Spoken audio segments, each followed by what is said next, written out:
दिन तो गंगा जी की धारा से 12-1 का समय होगा, जंगल ऐसे खंडहर बारंडा था, उसमें पड़े थे। देखा सामने से, पहले तो भारी सुगंध आई, मतलब ऐसी हमने कहीं सुगंध सृष्टि में देखी ही नहीं।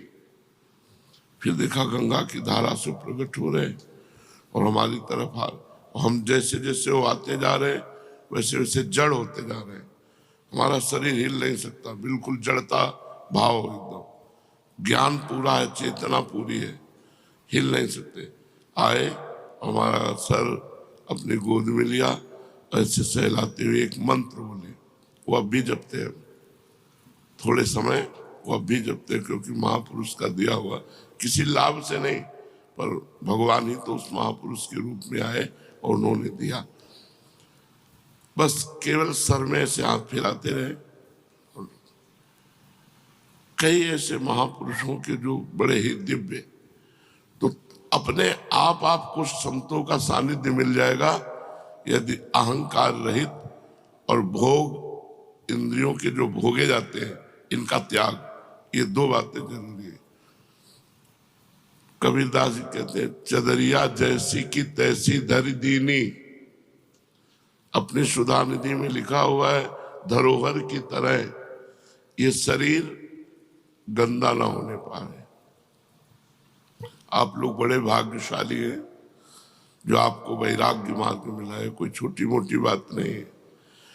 अब जरूरत बस 2 बातों की है, ना तो साधन का, ना संपत्ति का अहंकार न हो, और किसी भी इंद्रिय का शास्त्र विरुद्ध भोग न हो, तो आपके ऊपर अपने आप कृपा बरसती चली जाएगी। वैसे भगवान की कृपा अहेतुकी है, वो दीन पामर विषयी पुरुषों पर भी बरसती है, पर संतों की कृपा विशेष उन्हीं पर होती है। इसीलिए एक जगह और भागवत में लिखा हुआ है कि जो धन संपत्ति रहित दरिद्र है उस पर महापुरुषों की विशेष कृपा होती है। इसलिए भगवान ये अहंकार नष्ट कर देते हैं। हमारा कुछ है तो जब पता लगाए अंदर, तो इष्ट गुरु के सिवा कुछ नहीं हमारे पास, भगवान के सिवा कुछ नहीं, प्रियालाल के सिवा कुछ नहीं, तब विशेष कृपा प्राप्त होती है। महत्संगस्तु दुर्लभो अगम्यो अमोघश्च। निश्चित भगवत प्राप्ति हो जाएगी। दर्शन मात्र से, श्रवण मात्र से, स्पर्श मात्र से, संकल्प मात्र से कई तरह से महापुरुष भगवत प्राप्ति कराते हैं। दर्शन मात्र, एक बार दर्शन जैसे भगवान का हुआ, मायामल का नाश हो गया। एक बार आत्म साक्षात्कार का जो भाव लिए हुए महापुरुष हैं, एक बार उनका दर्शन हुआ, अब हमारे मायामल का नाश। अब धीरे धीरे हमारी उन्नति आध्यात्मिक शुरू हो जाएगी। तो 2 बातें यदि हम ध्यान रखें कि अपनी इंद्रियों को गलत भोगों में न जाने दें और किसी साधन का अहंकार न करें, तो बहुत जल्दी हम पर अव्यक्त महापुरुषों की कृपा होती है। भगवान का साक्षात्कार होने के पहले भगवत प्राप्त महापुरुषों का दर्शन होता है। मतलब कई ऐसे महापुरुष जिनका साक्षात्कार हुआ। 35-40 वर्ष पहले गुरु नानक साहब का गंगा के किनारे हुआ, श्री चंद्र जी का दर्शन हुआ, निम्बारकाचार्य भगवान का दर्शन हुआ। महाप्रभु ने तो दर्शन दे के ही हमें घसीटा, यहां से लेकर के जुगल घाट तक, कृष्ण कृपा धाम से लेकर जुगल घाट तक केवल महाप्रभु ही नेत्रों में छाए रहे। जब तक महापुरुषों का सानिध्य नहीं मिलता तब तक भगवत दर्शन का रास्ता नहीं मिलता, वही रास्ता देते हैं। तो हमें भोगों से रहित रहना है। जितने से प्राण पोषण हो जाए उतना भोजन, जितने में जीवन चल जाए उतनी नींद नहीं, अधिक से अधिक भगवान का नाम जप, तो विशेष विशेष महापुरुषों का सानिध्य मिलेगा जो भगवदानंद से भी बढ़कर है। कई संतों ने तो कहा हम वैकुंठ नहीं जाना चाहते क्योंकि वहां सत्संग नहीं मिलेगा। मृत्यु लोक में आपकी लीला कथा, आपकी गुण महिमा, आपका सत्संग मिलता है, लेकिन प्रभु वैकुंठ में ये नहीं मिले। तो मुझे लगता है मुझे बार बार जन्म दो और बार बार मैं आपकी चर्चा सुनूं, कहूं, नाम कीर्तन करूं, नाचूं, गाऊं, आप में ही रमण करूं। जी। सत्पुरुष दीन वत्सल होते हैं, हाँ, अर्थात जो सांसारिक संपत्ति एवं साधन से भी हीन हैं, हाँ, उन्हें भी अपनाते हैं। हाँ। ब्राह्मण, यद्यपि हम आपके शुभागमन और शुभ दर्शन से ही कृतकृत हो गए हैं, तथापि आपसे उन धर्मों के साधनों के संबंध में प्रश्न कर रहे हैं जिनको मनुष्य श्रद्धा से सुन भर भी ले तो भी इस और से भयदायक संसार से मुक्त हो जाए। देखो, जो ये नौ योगेश्वरों का संवाद सुनाएंगे तो कह रहे हैं श्रद्धा से सुन केवल ले। एक बार आपने श्रद्धा से सुन लिया ना तो आपका कल्याण हो जाएगा, आपका मंगल हो जाएगा। तो क्या केवल सुनने मात्र से हो जाएगा? श्रद्धा से सुन ले। श्रद्धा का मतलब होता है जो सुना वैसे उतार लिया, इसीलिए श्रद्धा शब्द है, केवल सुनना नहीं है। जो सुना उसे अपने जीवन में उतार लिया तो बोले एक बार सुनने मात्र से भगवत प्राप्ति हो जाएगी। जी। पहले जन्म में मैंने मुक्ति देने वाले भगवान की आराधना तो की थी, परंतु इसलिए नहीं कि मुझे मुक्ति मिले। मेरी आराधना का उद्देश्य था कि वे मुझे पुत्र रूप से प्राप्त हों। अब देखो, वसुदेव जी महाराज को भगवान श्री कृष्ण पुत्र रूप में प्राप्त है। भगवान श्री कृष्ण मोक्षाधिपति है। इतनी मुक्ति तो सबको चाहिए, ना अपने शरीर से राग, न किसी अन्य शरीरों से राग, न किसी भोग की इच्छा, न किसी मान प्रतिष्ठा की इच्छा। अगर द्वंद्वों से मुक्ति नहीं मिली, देखो जो ज्ञानी की स्थिति वर्णन की गई है वही प्रेमी की स्थिति वर्णन की गई है। जहां हम ज्ञानी महापुरुष की स्थिति का तो बोले माना पमाना तुल्यो, तुल्य निंदात्म संस्तुति, मान अपमान में समान, निंदा स्तुति में समान। तो सेवक जी महाराज कह रहे शत्रु मित्र समझान, मान मान अपमान सम, दुख सुख लाभ नहानि, यह जो कृपा हरिवंश की। ये मुक्ति, हम समस्त द्वंद्वों से मुक्त होंगे तभी प्रेम प्राप्त कर सकते हैं। द्वंद्वों में पिसता हुआ व्यक्ति प्रेम का अनुभव नहीं कर सकता। तो द्वंद्वैर विमुक्ता सुख दुख संगई गच्छन्त मूढ़ा पदमव्ययम तत्, वो अव्यय पद का अधिकारी होता है, वो ज्ञानी विवेकी पुरुष जो मूढ़ता रहे। मेरी आराधना का उद्देश्य था कि वे मुझे पुत्र रूप में प्राप्त हों। उस समय मैं भगवान की लीला से मुक्त हो रहा था। सुव्रत, अब आप मुझे ऐसा उपदेश दीजिए जिससे मैं इस जन्म मृत्यु रूप विहावा संसार से, जिसमें दुख भी सुख का विचित्र और मोहक रूप धारण करके सामने आते हैं, अनायास ही पार हो जाऊं। श्री सुखदेव, देखो कितनी सुंदर बात है।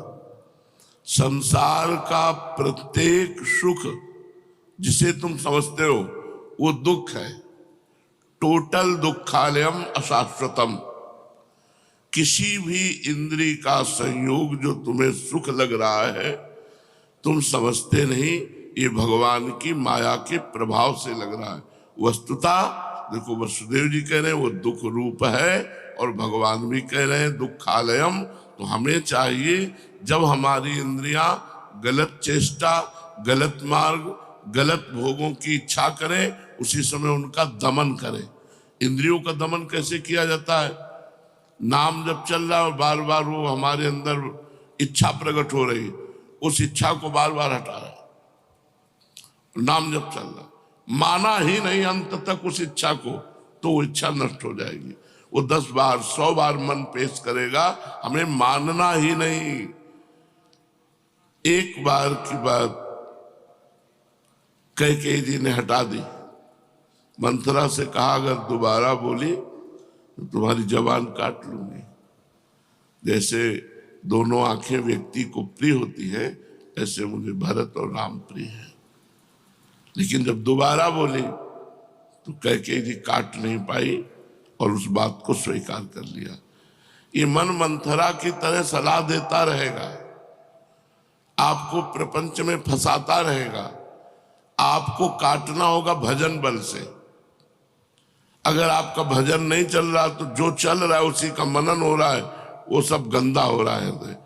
आपको भगवदानंद का अनुभव नहीं हो रहा, उसका कारण है मन का विषयों का स्फुरण। जब तक ये बंद नहीं होगा, स्फुरण भी नहीं होता। ऐसा नहीं होता कि मन भूत भविष्य का चिंतन कर रहा है या भोगों का स्फुरण, कुछ नहीं, शांत जो चला रहे हो वही चल रहा है। पर ये आज थोड़ी चलेगा।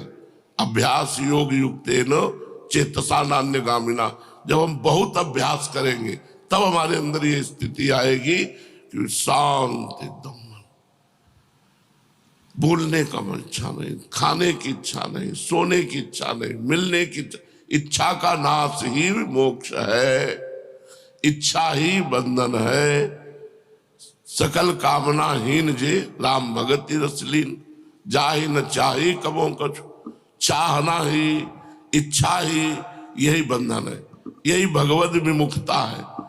उत्तम बात है इच्छाओं का भगवान के चरणों में समर्पण कर देना। और कर पावे न कर पावे, आप तो वृंदावन वासी, विरक्त मार्ग भगवत उपासी, चाहे भले गृहस्थ हो, लेकिन यहाँ सब विरक्त है क्योंकि सब प्रियालाल के लिए आए हुए हैं। जी सुब्रत, अब आप मुझे ऐसा उपदेश दीजिए जिससे मैं इस जन्म मृत्यु रूप भयावह संसार से, जिसमें दुख भी सुख का विचित्र और मोहक रूप से धारण करके सामने आते हैं, अनायास ही पार हो जाऊं। श्री सुखदेव जी कहते हैं, राजन, बुद्धिमान वसुदेव जी ने भगवान के स्वरूप और गुण आदि के श्रवण के अभिप्राय से ही ये प्रश्न किया था। देव ऋषि नारद उनका प्रश्न सुनकर भगवान के अचिंत्य अनंत कल्याणमय गुणों के स्मरण में तन्मय हो गए और प्रेम एवं आनंद में भरकर वसुदेव जी से बोले। नारद जी ने कहा, यदुवंश शिरोमणे, तुम्हारा ये निश्चय बहुत ही सुंदर है, क्योंकि ये भागवत धर्म के संबंध में है, जो सारे विश्व को जीवन दान देने वाला है, पवित्र करने वाला है। वसुदेव जी, ये भागवत धर्म एक ऐसी वस्तु है जिसे कानों से सुनने, वाणी से उच्चारण करने, चित्त से स्मरण करने, हृदय से स्वीकार करने या कोई इसका पालन करने जा रहा हो तो उसका अनुमोदन करने से ही मनुष्य उसी क्षण पवित्र हो जाता है, चाहे वो भगवान का एवं सारे संसार का द्रोही ही क्यों ना हो। कितनी बड़ी बात कह दी। भगवत द्रोही भी हो, विश्व द्रोही भी हो, अगर भागवत धर्म को श्रवण कर ले और कहीं पालन कर ले तो क्या करना है। अगर पालन कर ले तो और कुछ करना नहीं, वो भगवत प्राप्त हो जाएगा। और भागवत धर्म कोई कठिन वस्तु नहीं है।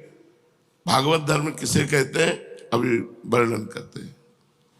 जिनके गुण, लीला और नाम आदि का श्रवण तथा कीर्तन पतितों को भी पावन करने वाला है, उन्हें परम कल्याण स्वरूप मेरे आराध्य देव भगवान नारायण का तुमने आज मुझे स्मरण कराया है। वसुदेव जी, अब देखो, तो अभी तक नारद जी क्या विस्मरण में थे क्या?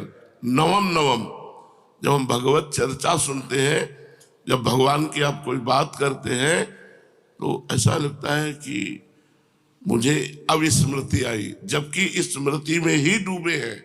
नवम जैसे कुछ लोग कहते हैं कि मंत्र जपते हुए थकान लगती है, नाम जप करते हुए थकान महसूस होती है, पाप, अभी पाप है।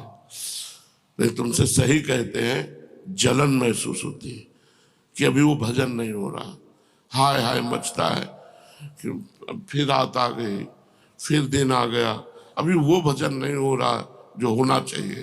रात दिन भजन करने पर भी भजन की भूख ऐसी बढ़ रही कि लगता है सब बेकार, अभी वो भजन नहीं हो रहा, अभी वो बात नहीं हो रही। जब वो बात आती है तो वो सामने होते हैं, सामने होते होते उनका भी ऐसा रूप होता है कि अभी देखा ही नहीं, अभी देखा ही नहीं, मनो कबहू मिले ना। तो प्रेम में प्रेमी को कभी अन्य चिंतन करने का अवकाश ही नहीं मिलता, क्योंकि वो अपने ही विषय से इतना अतृप्त रहता है, इतनी भूख रहती, उसे अन्य विषय का कोई चिंतन करने का कहीं कोई भी गुंजाइश नहीं रहती। ये भागवत धर्म कोई असाधारण बात नहीं है, बिल्कुल साधारण बात है। अभी बताएंगे भागवत धर्म को स्वभाव से, संस्कार से, अनेक जन्मों की आदतों से, आपके मन से, तन से, वाणी से जो कुछ भी हो रहा है वो परम पुरुष भगवान को समर्पित कर दो, इसे भागवत धर्म कहते हैं।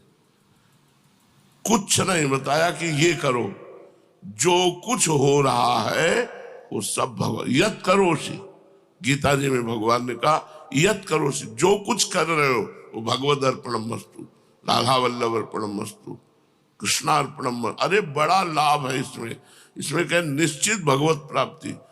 जो भी किया, घर गृहस्थी, परिवार, व्यापार, नौकरी, सब भगवद अर्पणमस्तु।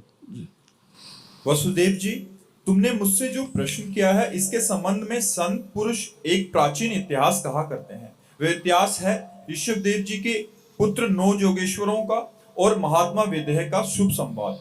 तुम जानते ही हो कि स्वांभु मनु के एक प्रसिद्ध पुत्र थे प्रियव्रत।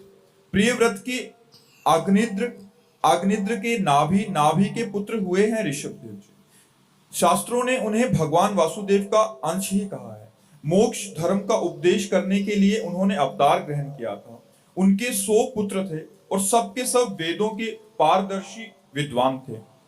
उनमें सबसे बड़े थे राजऋषि भरत। वे भगवान नारायण के परम प्रेमी भक्त थे। उन्हीं के नाम से ये भूमिखंड जो पहले अजनाब वर्ष कहलाता था, भारतवर्ष कहलाया। ये भारतवर्ष भी एक अलौकिक स्थान है। अलौकिक स्थान। महाभारत में हमने पढ़ा कि इसमें जन्म होना बहुत सुकृतवानों का काम। गंगा यमुना के मध्यवर्ती देश में, भारत में भी गंगा यमुना के मध्यवर्ती क्षेत्र में वास करना या जन्म लेना ये बहुत सुकृतवानों का। भारत पर जन्म, भारत में ये धर्म प्रधान देश है, यहाँ भगवत प्राप्ति का मार्ग है, अन्यत्र नहीं। अन्यत्र तो भोग विलासिता और नरक स्वर्ग बस इतनी चर्चा है, भगवत प्राप्ति या मोक्ष आदि की चर्चा नहीं।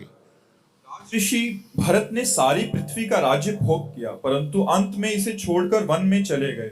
वहां उन्होंने तपस्या के द्वारा भगवान की उपासना की और 3 जन्मों में भगवान को प्राप्त हुए। भगवान ऋषभदेव जी के शेष 99 पुत्रों में 9 पुत्र तो इस भारतवर्ष के सब और स्थित 9 द्वीपों के अधिपति हुए और 81 पुत्र कर्म कांड के रचयिता ब्राह्मण हो गए। शेष 9 सन्यासी हो गए। वे बड़े ही भाग्यवान थे। उन्होंने आत्मविद्या संपादन में बड़ा ही परिश्रम किया था। अब देखो यहां ध्यान देना है, परिश्रम शब्द है। भगवान की कृपा से साधन में तन्मयता होती है। बिना साधन के कृपा का अनुभव आज तक किसी को नहीं हुआ। साधन का अहंकार होने पर कृपा का अनुभव किसी को नहीं होगा। साधन और कृपा, साधन में इतना परिश्रम होना चाहिए, मतलब जैसे एक व्यापारी अपने व्यापार को बढ़ाने के लिए हर समय सोचता रहता है, ऐसे एक भजनानंदी साधक अपने भजन को, अपनी साधना को, अपनी जितेंद्रियता को वो हर समय बढ़ाता रहता है। किस तरह से हमारा भजन बढ़े। बस रात्रि में सोने के लिए नहीं लेटते। जो भजनानंदी संत होते कि अब भाई हम शयन कर रहे, नहीं, मंत्राकार वृत्ति, और कब सो गए और कब चेतना उठी। जब चेतना तो मंत्र में बैठ गए। आज भी टार्च सिरा नहीं रखते, घड़ी में देखा, हाँ 1 बज गए। हम जितना अभ्यास बना लेते, जैसे हमारा पूर्व का अभ्यास है, तो वो अभ्यास अब भी शरीर महान कष्ट में होने पर भी वो अभ्यास मुझे चैन नहीं लेने देता। मुझे चैन नहीं लेने देता कि हम अब परे हैं। परिश्रम, देखो क्या शब्द लिखा है, उन्होंने आत्मविद्या प्राप्त करने के लिए बड़ा परिश्रम किया। भगवान परिश्रम देख के रिझते, ध्यान रखना, प्रमाद देख के आलसी देख करके, सेवा चोर नहीं, ये काम चोर जिसे कहते हैं कि भैया यशोदा लाला को देखा कि बड़ी उद्दंडता कर रहा है, माखन खाए तो बात अलग, पूरे आंगन में फैला रहा है, और हमने डांटा तो डर भी गया है, अब डरने से कहीं भाग न जाए, तो उखल में बांधने के लिए पहले पकड़ना जरूरी है। तो दौड़ी, वहां बहुत महिमा की बात वर्णन करते हैं, भगवान दौड़ रहे छोटे बाल गोपाल, भैया यशोदा भारी स्थूल नितंब और शरीर भारी, नंदरानी है, पसीना पसीना हो गया, चोटी के फूल गिर रहे, लेकिन लालन हाथ में नहीं आ रहे। धीरे से ऐसे देखा लालजू ने, मैया श्रमित हो गई, ध्यान देना, लालन पकड़ में आ गए, लालजू पकड़ में आ गए। कब पकड़ में आते हैं लालजू? जब वो देख लेते हैं कि अब ये श्रमित हो गए। मतलब बहुत कठोर भजन। मुखराय में पूज्य माधव बाबा अभी विराजमान है, लकीर के फकीर, शास्त्र सिद्धांत के अनुसार बीमार हुए, इनको भेजा, जाओ कुछ सेवा, मुखराय के ब्रजवासी जो कर देंगे कर दे। कठोर नियमों का पालन करते हुए अपने भजन की सुरक्षा, भजन की वृद्धि और भगवत प्राप्ति के लिए। और ये आज से नहीं, 20 वर्ष से देख रहे हैं बाबा का एक ही नियम, मुखराय से जो रोटी आ गई, मुखराय से जो दवा व्यवस्था हो गई, प्रणाम करो आप, तुमको बुरा लगेगा। मान, कीर्ति, ये सब जहर है जो लिखा है, महापुरुषों ने वैसा प्रयोग करके दिखाया है। हमारे को एक अवसर में दिया है भगवान ने, सच्ची माने, पर माया भजन नहीं करने देती, प्रपंच में लगा करके उस समय को नष्ट करती है, उसका काम है। ऐसी बात डाल देना आपकी खोपड़ी खराब हो जाए, ऐसा कोई क्रिया बन जाना जिससे आप पश्चाताप में जले, वो यही करती रहती। भजन कब होता है? आनंद की उमंगन आ रही, मंत्र चल रहा, नाम चल रहा है, आंसू बह रहे, भगवान की झांकी आ रही, एकांत में लोटपोट हो, ये भजन है। ये कब? बोले अध्यात्म विद्या में बड़ा परिश्रम किया, बड़ा परिश्रम। 2-3 घंटे रात्रि में सो लिया, 1 घंटे दिन में सो लिया, थोड़ा थोड़ा प्यार, राधा वल्लभ श्री राधा वल्लभ। अभी आप देखो चमत्कार ना होने लगे तो बताना, अंदर ही अंदर आपके ज्ञान, विज्ञान, भक्ति सब कुछ बढ़ने लगेगा। अब जब भजन नहीं है, देखो शरीर सेवा से शरीर पवित्र होता है। हमारी बात को अन्यथा मत ले जाना कि तो शरीर सेवा, जो हमारी शरीर शुद्धि है वो सेवा से होती है, लेकिन मन शुद्धि सुमिरन से होती है। शरीर पवित्र है और मन अपवित्र है तो गंदे विचार फेंकता रहेगा अंदर। मन को पवित्र करने के लिए सुमिरन अत्यंत आवश्यक है। यदि सुमिरन नहीं तो मतलब फिर बात बनी नहीं। जैसे कोई भी पंछी आकाश में उड़ेगा तो 2 पंखों से उड़ेगा, ऐसे सेवा और सुमिरन ये हमारे पंख हैं जिनके द्वारा हम भगवत प्राप्ति करते हैं। केवल सुमिरन में बैठे रहे तो शरीर निर्वाह नहीं होगा। बड़े बड़े सिद्धों को भी हमने देखा है हाथ पैर हिलाते हुए। तो हम शरीर से सेवा और मन से निरंतर भजन और भोगों का संपूर्ण त्याग, यही परिश्रम है। बोले बड़े परिश्रम से अध्यात्म विद्या प्राप्त की।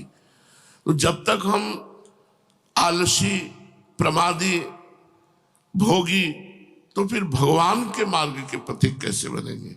हमको चाहिए बिल्कुल जान की बाजी लगा दे, जीवित मर जाए उलट आप में समाए, यह दिलगीरी है।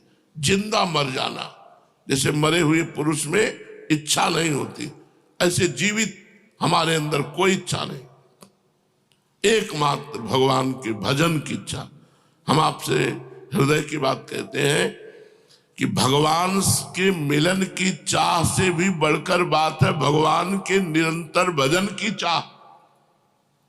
महापुरुषों से जो पकड़ा गया, भगवान से भी प्रिय बात है भगवान का नाम प्रिय लगना, और भगवान के मिलन से भी बढ़कर बात है भगवान का निरंतर भजन की चाह होना। भजन, ये हम महापुरुषों की बातें बता रहे हैं। अपने को लगता है यार भगवत प्राप्ति हो जाए, झंझट खत्म हो जाए, काम क्रोध लोभ मोह मन। भगवत प्राप्ति अक्रूर जी को हुई, उसे मंतक मणि लेकर के चले गए काशी, भगवान से दूर। खास भगवत प्राप्ति तो है ही है, लेकिन अगर भजन नहीं है तो भगवत प्राप्ति का रंग नहीं आएगा। जिसको भगवत प्राप्ति हुई भजन आनंदी और भजन में डूबा भगवान की दिव्य लीला है, और भजन में डूबा भाव देह से भगवान की दिव्य लीलाओं में, और भजन में डूबा प्रिया प्रीतम उनके अधीन हो गए।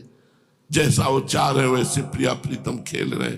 तो परिश्रम शब्द आया है कि उन्होंने अध्यात्म विद्या के लिए बड़ा परिश्रम किया। आप इस सुबह से उठकर शौच स्नान आदि क्रिया, ये सब भजन है, क्योंकि हम प्रभु के लिए कर रहे हैं।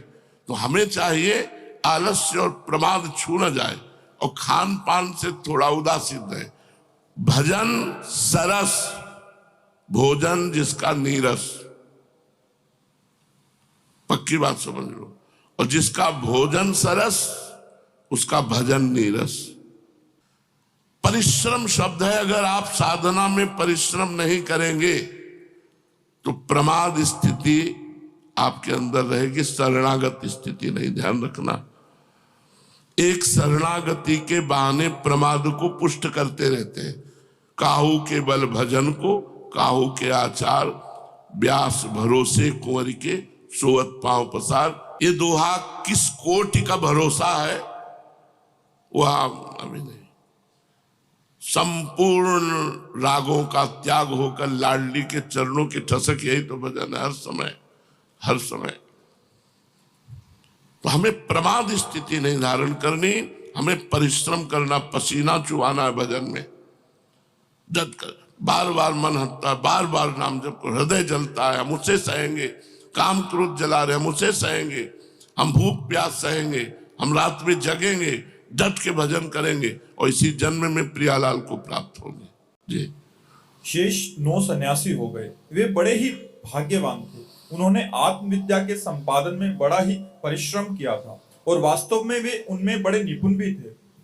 वे प्रायः दिगंबर रहते थे और अधिकारियों को परमार्थ वस्तु का उपदेश किया करते थे। उनके नाम थे कवि, हरि, अंतरिक्ष, प्रबुद्ध, पिपलायन, आबिर्होत, द्रुमिल, चमस, करभाजन। वे इस कार्य कारण और व्यक्त अव्यक्त भगवत स्वरूप जगत को अपने आत्मा से अभिन्न अनुभव करते हुए पृथ्वी पर स्वच्छंद विचरण करते थे। उनके लिए कहीं भी रोक टोक ना थी। वे जहां चाहते चले जाते। देवता, सिद्ध, साध्य, गंधर्व, यक्ष, मनुष्य, किन्नर और नागों के लोकों में तथा मुनि, चारण, भूतनाथ, विद्याधर, ब्राह्मण, गौओं के स्थानों में वे स्वच्छंद विचरते थे। वसुदेव जी वे सब के सब जीवन मुक्त थे। एक बार की बात है, इस अजनाब भारत वर्ष में विदेहराज महात्मा निमि बड़े बड़े ऋषियों के द्वारा एक महान यज्ञ करा रहे थे। पूर्वोक्त 9 योगेश्वरों द्वारा स्वच्छंद विचरण करते हुए उनमें उनके यज्ञों में जा पहुंचे। वसुदेव जी वे योगेश्वर भगवान के परम प्रेमी भक्त और सूर्य के समान तेजस्वी थे। उन्हें देखकर राजा निमि, आहवनीय आदि मूर्तिमान अग्नि और ऋत्वज आदि ब्राह्मण सबके सब उनके स्वागत में खड़े हो गए। विदेहराज निमि ने उन्हें भगवान के परम प्रेमी भक्त जानकर यथा योग्य आसनों पर बैठाया और प्रेम तथा आनंद से भरकर विधि पूर्वक उनकी पूजा की। वे 9 योगेश्वरों अपने अंगों की कांति से इस प्रकार चमक रहे थे मानो साक्षात ब्रह्मा जी के पुत्र सनकादि मुनीश्वर ही हों। राजा निमि ने विनय से झुककर परम प्रेम से उनसे प्रश्न किया।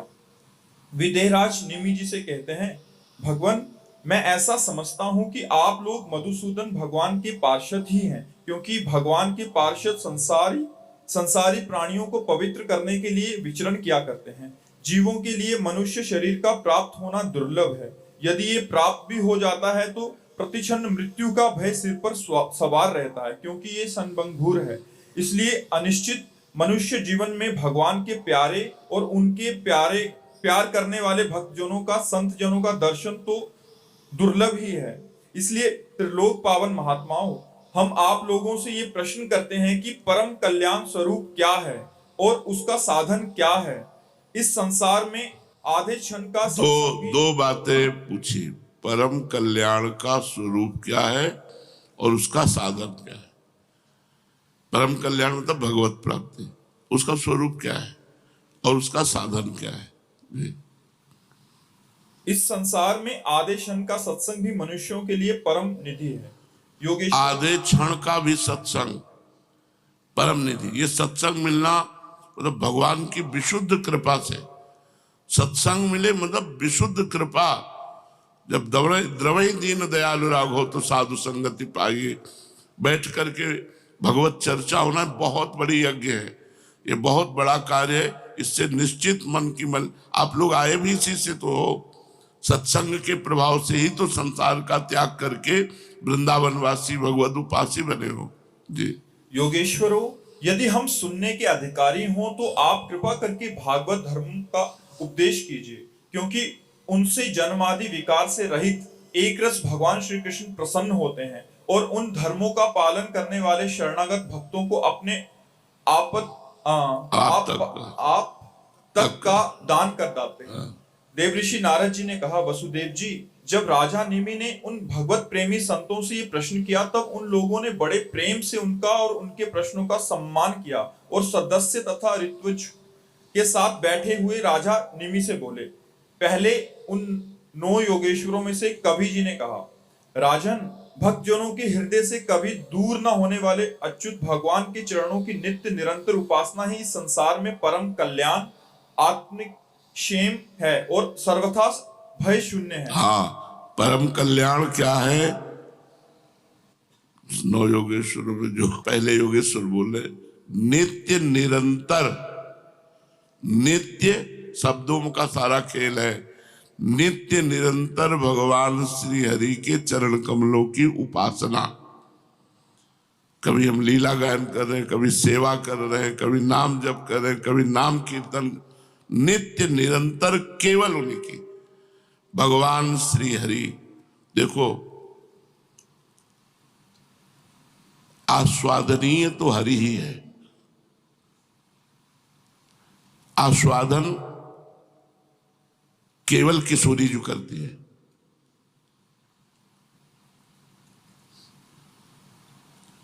आस्वादन केवल किशोरी जो करते हैं श्री कृष्ण का, दूसरे की सामर्थ्य नहीं। अगर कोई आस्वादन कर पाया तो किशोरी जी की कृपा से श्री कृष्ण का आस्वादन कर पाया।